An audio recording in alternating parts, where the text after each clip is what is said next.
एका जंगलात ससा आणि कासव राहत होते. ससा खूप जलद धावणारा होता आणि त्याला त्याच्या वेगाचा खूप गर्व होता.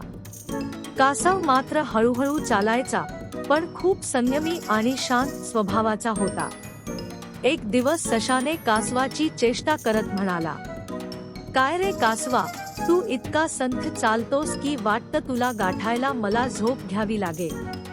कासवाने हसत उत्तर दिलं, "वेग महत्वाचा असतोच, पण चिकाटी आणि प्रयत्न देखील तितकेच महत्वाचे असतात." हे ऐकून सशाने कासवाला शर्यतीचं आव्हान दिलं.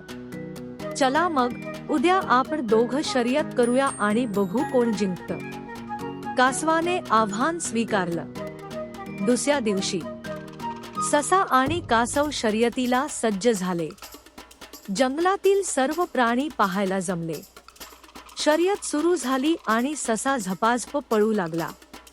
कासव मात्र संथ पण सात्र्याने चालत राहिला. सशाने थोडं अंतर कापल्यावर मागे वळून पाहिलं. कासव अजूनही दूर होतं. सशाला वाटलं, हा कासव तर अजून लांब आहे, थोडीशी झोप घेतो, तरीही मी त्याला सहज हरवेल. ससा झाडाखाली झोपी गेला.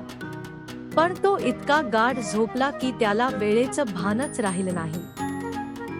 दरम्यान कासव संथ पावलांनी पण थांबून जाता चालतच राहिला आणि शेवटी तो धावपट्टीच्या शेवटी पोहोचला, जिंकला. जेव्हा ससा उठला तेव्हा कासव आधीच विजयी झाला होता. सशाला खूप लाज वाटली. त्याला समजलं की वेगापेक्षा चिकाटी आणि सातत्य अधिक महत्वाचे असतात.